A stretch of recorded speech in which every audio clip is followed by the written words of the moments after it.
To Nyeri, where a section of youth are holding demos to raise awareness on climate change, urging Kenyans to take active measures to reverse the degradation of the environment. Exactly. Local farmers have particularly felt the effects of changing weather patterns, which have led to poor harvest in recent years. Martin Munene has further details for us from Nyeri. Martin, it's good to speak to you this Friday morning.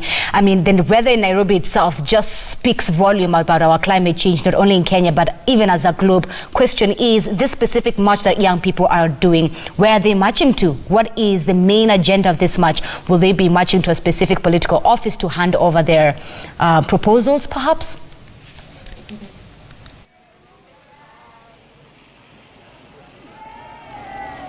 Martin, if you can hear me, it's good to see you this Friday morning. You can see that the protesters are right behind you. Where exactly will they be marching to? And when they're doing this specific march, do they have any proposals that they would like to table? All right, a very good morning to you. And like you're rightly putting it, we are seeing a very interesting happening here in Nyeri this morning, because we're seeing school children together with a group of young people coming out on the streets here, and they say they're going to be going around Nyeri County, or Nyeri town rather, to try and create awareness of what has been going on, the effects of climate change. Their message, one of their message being that climate change is real. And I just want to speak to one of the organizers here to help us understand exactly what they hope to achieve and why they're doing this. A very good morning to you. Kindly introduce yourself and help us understand what are you doing here today, what do you hope to achieve, and maybe why even are you doing this? Okay, my name is Fidelis Kanene. I'm a youth from Nyeri County and an activist for environment. We are here as a group of Nyeri youth and we have registered a CBO called THIMA, environmental community-based organization, whereby we are acting on climate change. It is real because recently we have experienced hurricane in our county, so the problem is locally, and we are trying to tell people, let's act. Whatever our forefathers did, whatever our fathers did, let's change that. It is because of this, like, our children will thank us in future.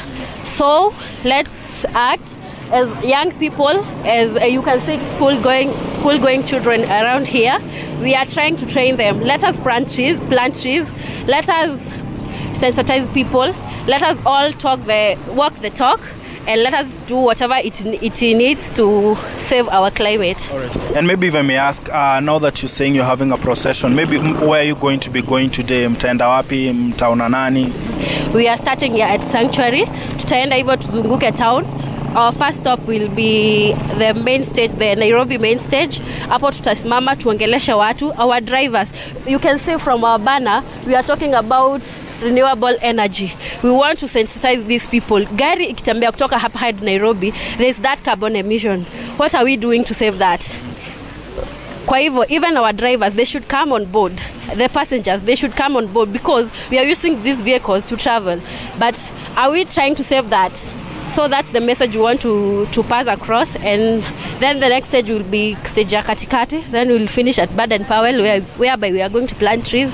And from there, we are going to have sessions with the community at large. All right. And maybe before I let you go, the last question would be, what can anyone do? Like, for example, you having a walk today, you're protesting, but what can somebody watching you today at home do to just take part in ensuring that they conserve the environment? Very briefly.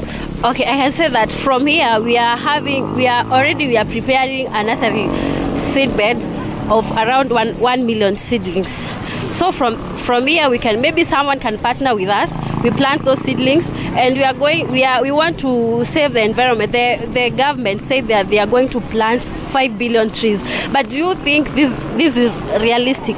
Unless we come together as the people and help each other to do this, that's how we are going to achieve this. All right, thank you very much. All right, one of the organizers here saying that what they hope to achieve is that they actually expect to not only sensitize the students here, these students are who you can see behind me, and other young people, but what they are hoping to do is not only just walk. They say that they're going to be talking to drivers, they're going to be talking to other stakeholders in this particular community. Their whole aim being that they are going to just help people plant trees, and also people just be aware of what exactly they're supposed to be doing. One of the things that they say is that if, for example, young people are involved, then this particular project can actually go beyond one generation, because like she's saying, they look at it from the point of their forefathers or people who are before them did an injustice to the environment, and they hope to correct that wrong, and not only correct it, but with what they're doing, they hope that they will not only just correct it, but they will have instilled some values in these young children, who they hope, of course, will carry on their good work, not just now, but also into the future. From Nyeri County, I bring it back to you in studio. I'm Martin Monene.